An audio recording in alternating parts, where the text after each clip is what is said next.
Pane, můžete předstírat, že jste na rande s mojí mámou? Zeptala se malá holka. To, co tenhle svobodný táta udělal potom, změnilo úplně všechno. Než budeme pokračovat, napište nám do komentářů, odkud se díváte.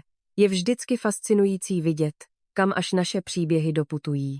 Grant Morrison zrovna v sobotu dopoledne doplňoval dětské oddělení ve svém knihkupectví, když se do dveří vřítilo dítě, které v životě neviděl.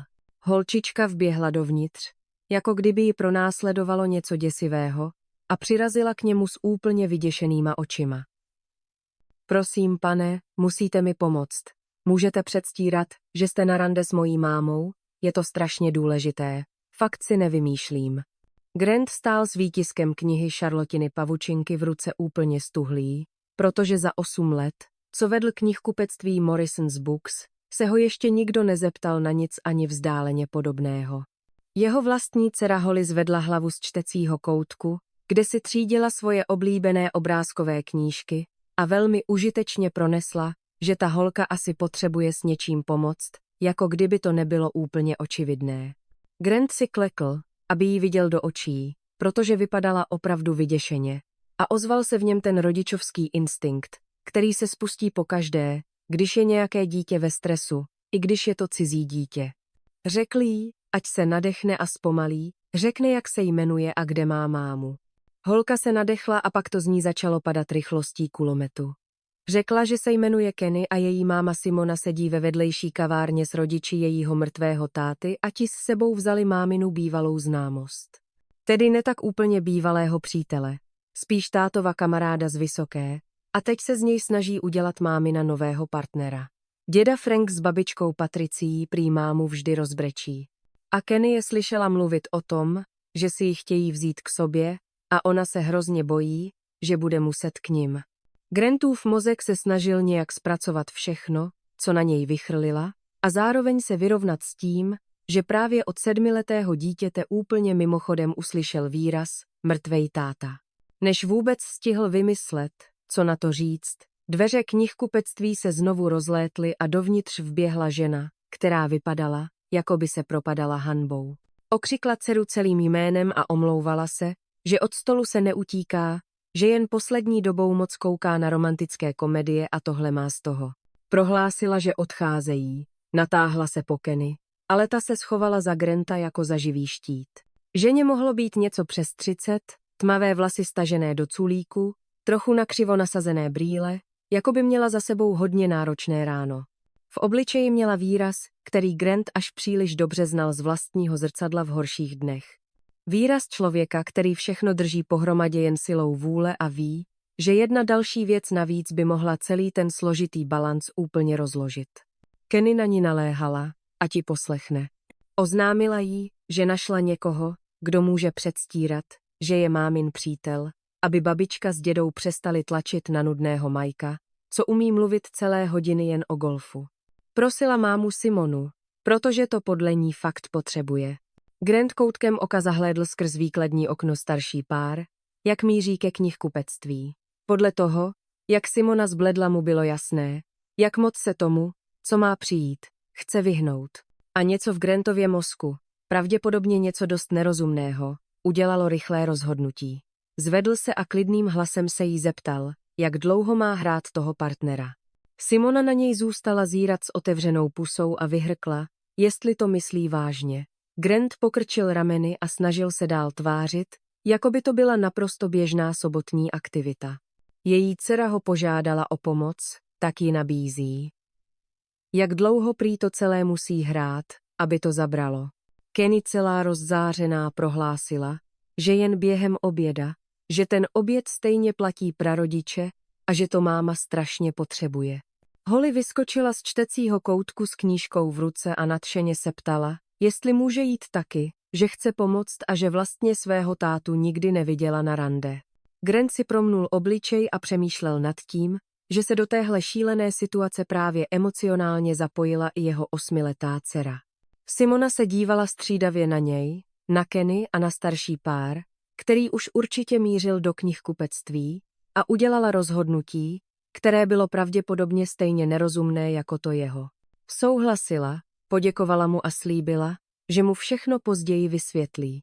Chytila Granta za ruku a nasadila úsměv, který byl jen o kousek méně šílený, zrovna když do dveří vešli její tchán s tchyní. Když je spatřili, tak se okamžitě ptali, kdo je ten muž po jejím boku. Simona začala drtit Grantovi ruku tak, že měl pocit, že mu snad zlomí kosti, a představila ho jako Granta, se kterým se prý už nějakou dobu vídá. Následující hodina byla pravděpodobně nejpodivnější zkušeností v celém Grantově životě. A to se mu jednou dokonce podařilo omylem objednat 500 kusů stejné knihy místo 50. Všichni se přesunuli do kavárny vedle, kde čekal nudný Mike. Grant byl představen jako Simonin přítel, což způsobilo na Mikeově tváři velmi udivený výraz. Simoniny tchán s tchyní, kteří se mu hned představili jako Frank a Patricie, se ho začali vyptávat, jak se poznali, jak dlouho spolu jsou a co Grant dělá. Kenny a Holly seděli na konci stolu a chovali se jako nejlepší kamarádky, které se znají roky a nesotva čtvrt hodiny. V jednu chvíli Kenny nahlas poznamenala, že jsou máma a Grant spolu hrozně šťastní a že se teď máma směje mnohem víc. Holly ji okamžitě podpořila prohlášením, že táta o Simoně pořád mluví, což byla naprostá lež, ale zafungovala dokonale. Grant se přistihl, jak si vymýšlí celý příběh o tom, jak se Simonou seznámili v knihovně, kde Simona pracuje. Což byla vlastně pravda, protože do městské knihovny v Salemu chodil docela pravidelně pro podnikatelské knížky, které si nemohl dovolit kupovat. Simona se chytla a doplnila, že si ho všimla, protože si vždycky vybíral zajímavé tituly. Společně tak stavěli falešnou historii vztahu, která byla zvláštním způsobem asi ze 60% založená na skutečných, ale úplně náhodných setkáních dvou cizích lidí. Patricie se vyptávala na budoucí plány. Franka zajímalo, jestli má Grant stabilní příjem. Grant zmínil, že vlastní Morrison's Books hned za rohem a jen vynechal maličkost, že možná bude muset obchod zavřít, protože mu majitel domu zvedá nájem o 40% a on na to jednoduše nemá. Mike se po nějakých 20 minutách zdvořile odporoučel. Zjevně pochopil, že je zde navíc. Frank s Patricií se viditelně uklidnili, když zjistili, že Simona je údajně s někým, kdo nepůsobí jako úplná katastrofa. V průběhu oběda si Grant všiml, že Simona má pořád na levé ruce snubní prsten, jednoduchý zlatý kroužek, se kterým si nervózně pohrávala. Když se podíval na svoje ruce, došlo mu, že on sám má pořád na prstu prsten, který mu před 9 lety navlékla Laura. Nedokázal ho sundat, ani přesto, že už byla 3 roky po smrti. Jejich pohledy se setkaly přes stůl právě ve chvíli, kdy Frank vyprávěl nějakou vzpomínku. A v tom krátkém pohledu se mezi nimi něco přeneslo. Tiché porozumění, že i ten druhý v tom je sám, že taky ví, jaké to je táhnout všechno na vlastní pěst. Patricie se na ně dívala spokojeným pohledem a pronesla, jak je ráda, že někoho má, že život Simony musí jít dál. Že by si to James určitě přál. Že by chtěl, aby byla šťastná. Simoně se leskly oči, ale usmála se a poděkovala, že jí to pro ně hodně znamená. Oběd nakonec skončil tím, že Frank trval na tom, že účet zaplatí on. Cestou zpět ke knihkupectví šli Kenny s Holly napřed, drželi se za ruce a vesele si povídali. Frank si na chvilku odtáhl Granta kousek stranou a tiše mu řekl, že si Simona prošla peklem, když po smrti Jamese zůstala s Kenny sama. Jestli to Grant myslí vážně, má se k nim chovat hezky. Grant se cítil příšerně, že tomu muži lže přímo do očí, ale zároveň tomu ochranitelskému tónu rozuměl. Ujistil ho, že Simona i Kenny jsou úžasné. Když Frank s Patricií konečně odjeli, Simona se doslova sesunula ke zdi vedle knihkupectví a zakryla si obličej. Nevěřila, že to opravdu udělali. Omlouvala se, že ho zatáhla do naprostého chaosu svého života. Grant se opřel o zeď vedle ní, zatímco Holly s Kenny už byly zpátky uvnitř a zkoumali dětské oddělení. Řekl, že to pro něj bylo největší vzrušo za poslední 3 roky, takže jí vlastně děkuje za to malé dobrodružství. Simona se zasmála, ale byl to trochu hysterický smích. Vysvětlila, že na ní rodiče jejího manžela tlačí už měsíce. Od chvíle, kdy James před 2 lety zemřel, jsou přesvědčení, že to sama nezvládne, a pořád jí vyhrožují, že si vyžádají větší podíl na péči o Kenny. A ona má strašný strach, že to opravdu udělají. Grant si uměl představit ten strach, protože si sám nedokázal představit, že by mu někdo chtěl vzít Holly. Řekl, že ho mrzí, čím si musí procházet. Kenny vyběhla ven a ptala se, jestli může Holly někdy přijít k ním domů. Holly byla hned za ní a žadonila, jestli může Kenny také někdy k ním. Simona s Grantem si vyměnili pohled nad hlavami jejich dcer a rozesmáli se, protože bylo zjevné, že jejich děti se po jednom falešném rodinném obědě považují za nejlepší kamarádky. Grant sám sebe překvapil, když jí nabídnul, že kdyby ještě někdy potřebovala falešného přítele na zkrocení příbuzných, ať se ozve, že už v tom začíná být docela dobrý. Simoně se poprvé za celý den skutečně rozzářily oči. Odpověděla, že doufá, že to byla jednorázová krizovka, ale že si jeho nabídku zapamatuje. Když Simona s Kenny odcházeli k autu, Holly zatahala tátu za rukáv. Řekla, že máma Kenny je moc milá a Kenny je podle ní úplně boží, a jestli by je ještě někdy mohla znovu vidět. Grant sledoval, jak jejich auto mizí z parkoviště, myslel na prstýnky, které oba pořád nosí, i na ten pohled u oběda, ve kterém bylo možná víc než jen pochopení. Povzdechl si a odpověděl, že má takový pocit, že tohle rozhodně nebylo jejich poslední setkání. 3 týdny po té nejpodivnější fingované schůzce na světě viděl Grant Simonu s Kenny zhruba 9krát. A všechna ta setkání měla být čistě náhodná. Jenže Grant začínal mít podezření, že jejich dcery vedou nějakou propracovanou seznamovací operaci za jejich zády. Kenny najednou nutně potřebovala knížku, kterou v knihovně neměli, takže ji Simona vzala do Morrison's Books. Holly zase z ničeho nic trvala na tom, že tu knihu do knihovny musí vrátit osobně a rozhodně ne přes box navracení, a donutila Granta jít s ní. A pokaždé si holky vyměňovaly významné pohledy, jako by byly tajné agentky plnící misi. A Grantovi to vlastně nevadilo. Naopak, povídání se Simonou se stalo nejlepší částí týdne. Chápala jeho vtípky o obskurních knihách a nepřišlo jí divné, že někdy čte i dětské příběhy, protože jsou prostě dobré. Vzniklo mezi nimi přátelství, které působilo tak nějak samozřejmě, až byl zaskočený, jak moc mu něco takového chybělo. Simona začala pomáhat při sobotním čtení pohádek v dětském oddělení knihkupectví. Grant zase vodil Holly do odpoledního programu v městské knihovně v Salemu, kde Simona 2krát týdně pracovala, a potom si společně skočili na kávu, zatímco holky dělaly úkoly u jednoho ze stolů. Mluvili spolu o všem možném, jen ne o tom nejvíc očividném. Grant nezmiňoval, že mu majitel domu oficiálně oznámil zvýšení nájmu od ledna a že už si přepočítal čísla asi 15krát a v žádné verzi mu to nevychází. Simona zase nemluvila o tom, že jí Frank s Patricií pořád píšou zprávy, ptají se na Granta a pobízí ji k dalšímu společnému obědu. Jakoby se ti dva mlčky dohodli, že všechno udrží na povrchní, přátelské úrovni a rozhodně si nepřiznají, že ta jejich hraná schůzka působila během oběda až nepříjemně skutečně. 4. týden jejich údajných náhodných setkání zazvonil Simoně telefon právě ve chvíli, kdy seděli u kávy. Když se podívala na displej, úplně zbledla. Řekla, že volá babička Patricie a zoufale se ptala, co má říct. Grant ji vybídl, ať to zvedne, že je tady a když bude potřeba, podpoří ji. Simona se zhluboka nadechla a zkusila nasadit co nejklidnější tón. Grant slyšel jen jednu stranu hovoru, ale z tónu jejich odpovědí mu bylo brzo jasné, o co jde.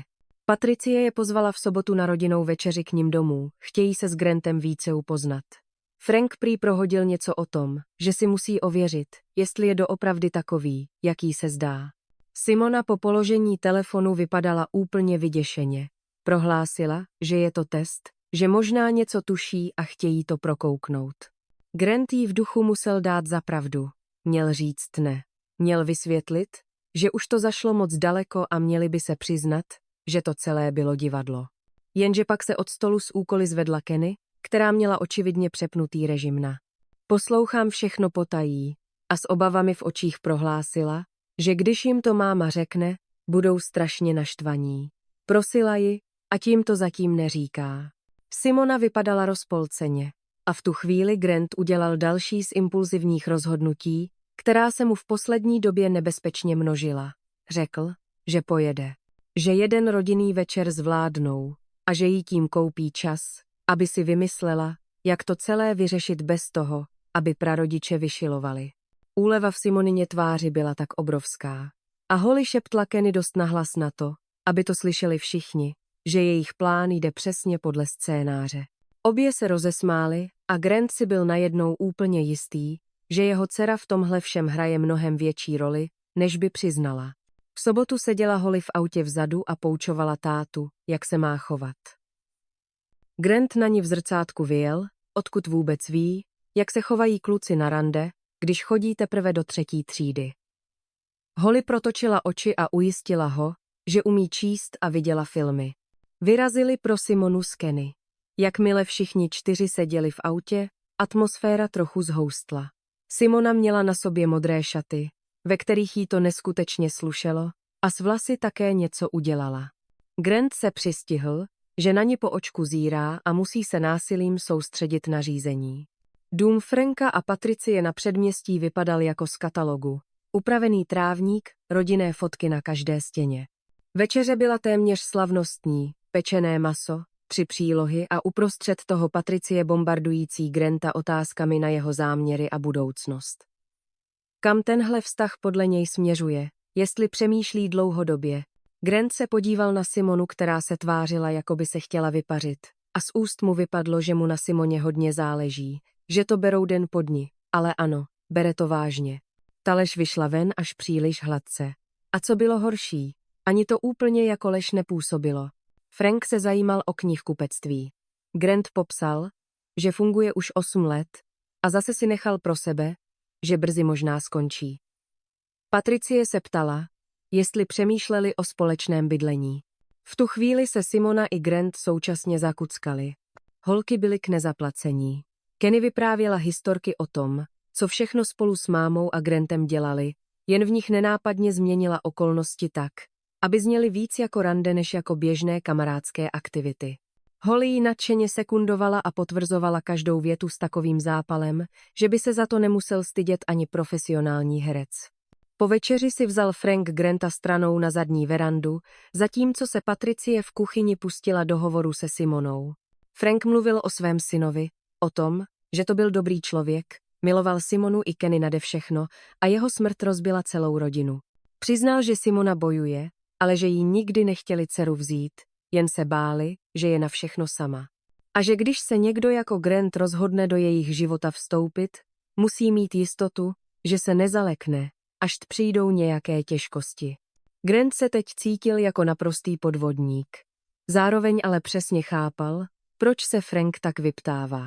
Přiznal, že on sám přišel o manželku před 3 lety, že Lóru zabil opilý řidič, který nezastavil na červenou, a od té doby vychovává Holly sám, že moc dobře ví, jaké to je zůstat na všechno sám. Frankův výraz se změnil, stvrdlá přísnost povolila. Uznal, že to není věc, o které člověk mluví jen tak, a přiznal, že Simona o tom vůbec nevěděla. Zbytek večera se nesl v mnohem klidnějším duchu. Když kolem 8 odjížděli, Patricie objala Simonu a Grantovi řekla, že je u nich kdykoliv vítán. V autě vzadu usnuli Holly s Kenny během pár minut. Vepředu seděli Grant se Simonou v tichu, ve kterém bylo ale až moc nevysloveného, dokud Simona tiše neřekla, že nevěděla o jeho ženě, že je jí to strašně líto. Grant jí řekl, že o tom moc nemluví, že Laura zemřela při autonehodě skoro okamžitě a od té doby je to jen on a Holly.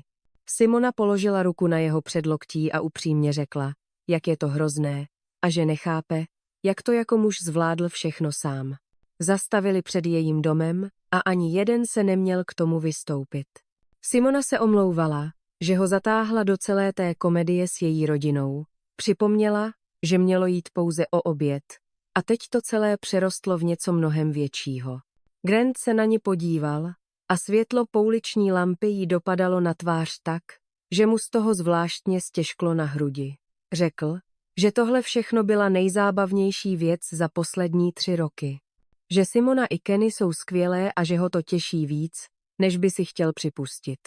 Simona se na něj dívala výrazem, kterému nerozuměl. Zeptala se, jestli pořád jen hrají, nebo jestli to pro něj začíná být doopravdy.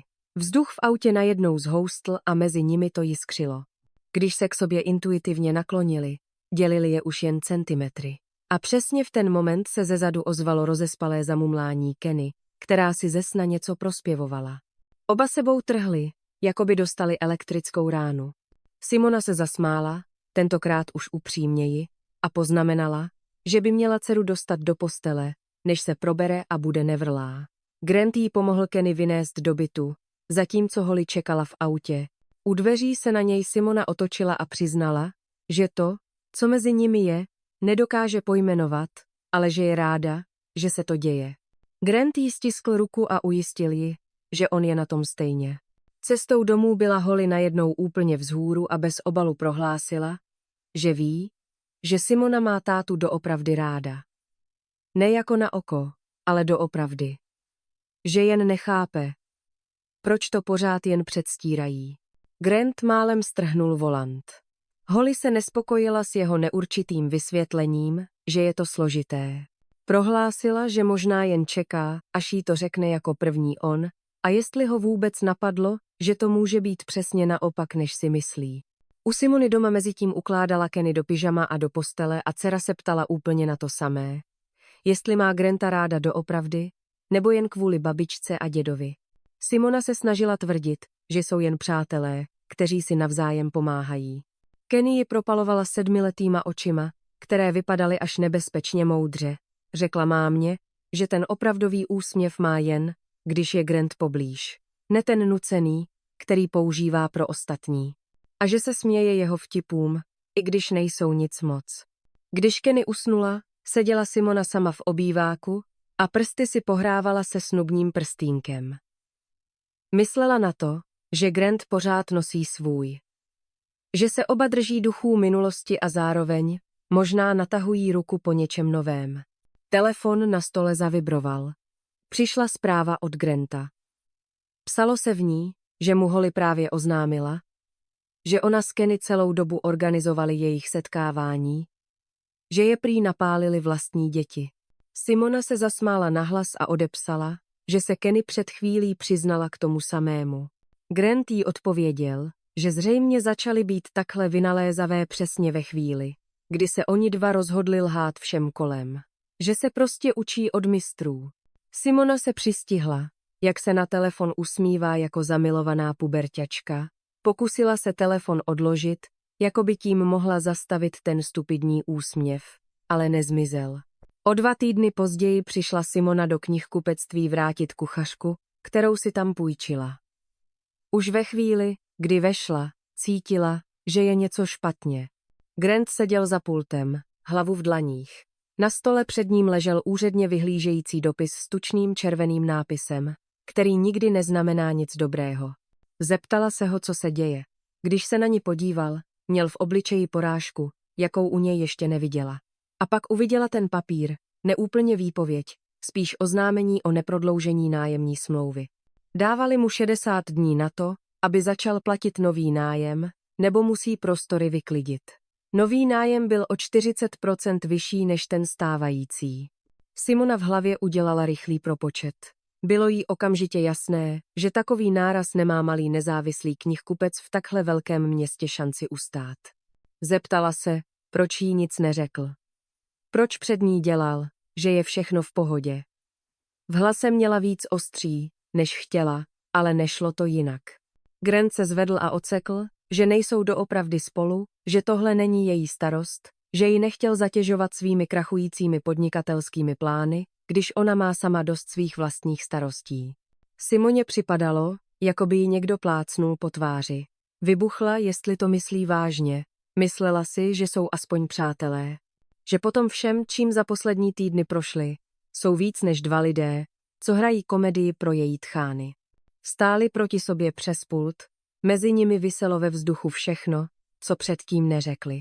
Simona nakonec obešla pult, vzala ho za ruce a donutila ho, aby se jí podíval do očí. Řekla mu, že od něj teď potřebuje absolutní upřímnost. Zeptala se, jestli je to pro něj pořád jen předstírání. Protože pro ní to přestalo být hra asi tak před 3 týdny. Grantovy oči se rozšířily a sevřel jí ruce. Přiznal, že je do ní napůl zamilovaný od chvíle, kdy k němu poprvé vběhla do knihkupectví za dcerou. Když vypadala, že se jí hroutí svět, že každý falešný oběd, každá káva a každá návštěva knihovny ten pocit jen posilovali a že ho to děsí, protože naposledy, když někoho miloval, tak o to přišel. A neví, jestli by zvládl něco takového ještě jednou. Simoně se do očí nahrnuly slzy, protože cítila přesně totéž. Přiznala, že už je to sice 2 roky, co je James mrtvý a ona pořád nedokáže sundat prstýnek, jako by si tím musela definitivně přiznat, že se už nikdy nevrátí. A pak přišel Grant s jeho laskavým úsměvem a příšernými tátovskými vtipy a přitom taky nosí prsten po lóře. A ona si říkala, jestli by to nemohli zkusit spolu. 2 nalomení lidé, kteří vědí, jaké to je. Grant ji objal uprostřed knihkupectví.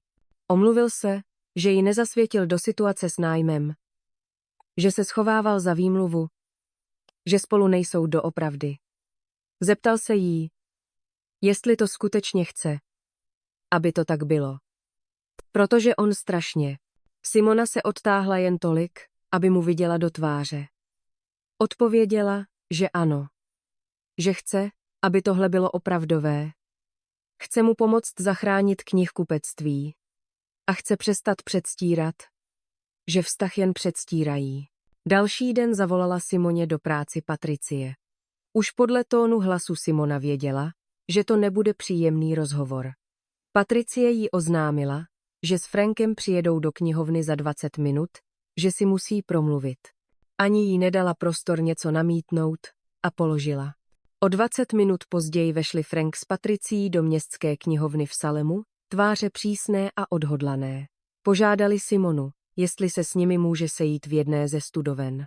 Simona mezitím poslala Grantovi rychlou zprávu. Přijeli tchán s tchyní. Myslím, že na to přišli. Ve studovně šla Patricie rovnou k věci. Připomněla Majka z kavárny a prohlásila, že s ním včera mluvili. Zmínil, že se o žádném Grantovi nikdy od Jamese nedozvěděl. To je přimělo přemýšlet o načasování všeho, co se v poslední době děje. Takže se zeptala přímo, byl Grant od začátku skutečný partner, nebo si to Simona vymyslela, aby je měla z krku. Simona cítila, jak se jí hroutí svět, a tentokrát už nedokázala lhát. Přiznala, že na začátku to byla hra. Že Kenny Granta poprosila, aby na jeden oběd dělal, že je mámin partner, protože se bála, že jí chtějí prarodiče od mámy odtrhnout. Ale že dnes už to hra není, že jsou spolu doopravdy. Znělo to jako další výmluva, ale teď už byla to pravda. Frank vypadal zklamaně. Řekl, že jim lhala celé týdny. Že žili v domnění, že jde dál a buduje něco stabilního. Zatímco to bylo jen divadlo. Simona se rozplakala. Omlouvala se, že byla zoufalá.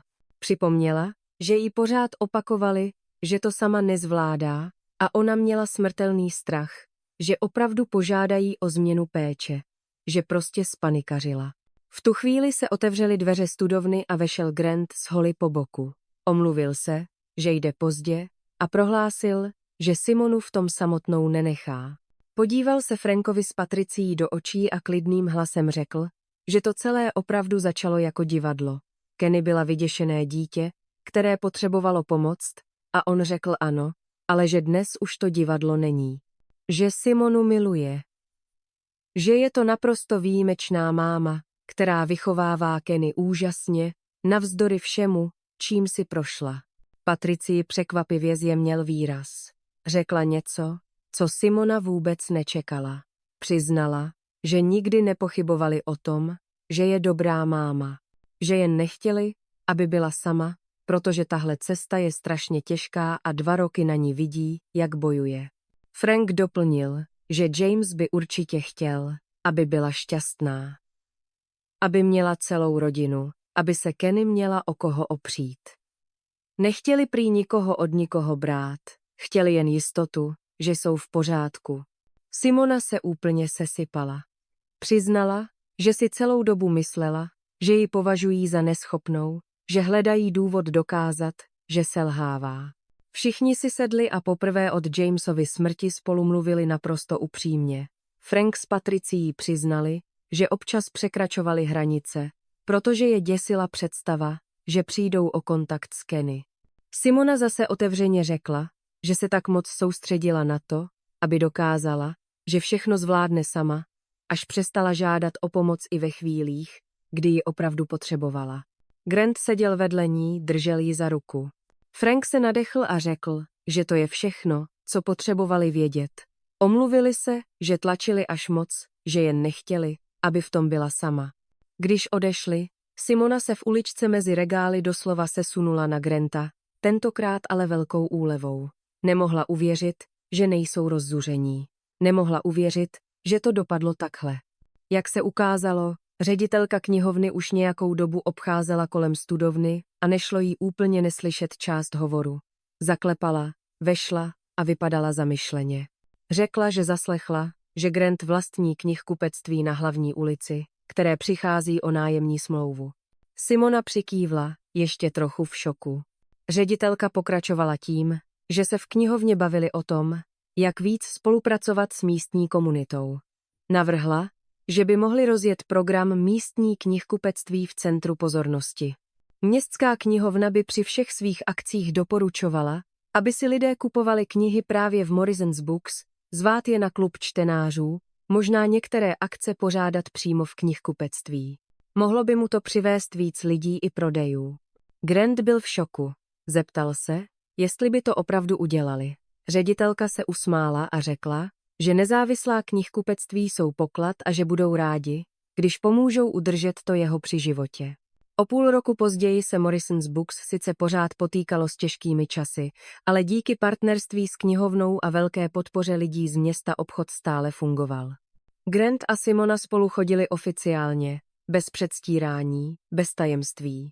Na jarní knižní veletrh, který se tentokrát konal přímo v jeho knihkupectví, si Grant připravil něco speciálního. Na jedné polici naaranžoval hřbety knih tak, aby začáteční písmena titulů poskládala větu: Simono, vezmeš si mě. Když Simona tuhle poličku našla, jen tam stála, četla nápis a začaly se jí kutálet slzy. Lidé kolem si všimli, co se děje, a někdo začal tleskat. Holly s Kenny k nim přiběhli s ručně vyrobeným plakátem, na kterém bylo napsáno, že svatbu už mají celou naplánovanou, že stačí, aby Simona řekla ano. Simona se smála a plakala zároveň, když odpověděla, že ano, že si ho samozřejmě ráda vezme. Vzali se o 4 měsíce později. Obřad byl napůl v knihovně a napůl v knihkupectví, hostina se plynule přesouvala mezi oběma místy. Frank s Patricií vedli Simonu k oltáři a všem se přitom leskly oči, bylo v tom zároveň poděkování Jamesovi i oslava nové budoucnosti. Grant měl na své straně postavenou zarámovanou fotku Laury s květinami a její prsten už nenosil na prstu, ale na řetízku na krku. Simona udělala s Jamesovým prstenem totéž. Nechali si je blízko, ale zároveň tím udělali místo pro něco nového. Holly s Kenny byly společně hlavní družičky, v ladících šatech. Dohadovali se jen o to, která z nich ponese prstýnky. Během hostiny Kenny z plných plic prohlásila, že všem říkala, že její plán vyjde, že je prostě génius. Holly se okamžitě hádala, že to byl její nápad, že ona přece tátovi řekla, aby řekl ano. Grant se Simonou se na sebe jen podívali a rozesmáli se, protože věděli své.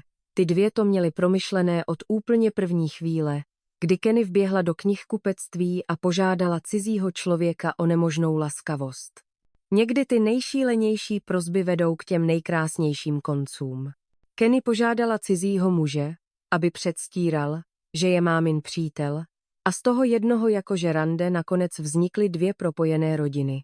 Grant řekl vyděšené 7leté holce ano a našel lásku, o které si myslel, že už ji nikdy nezažije.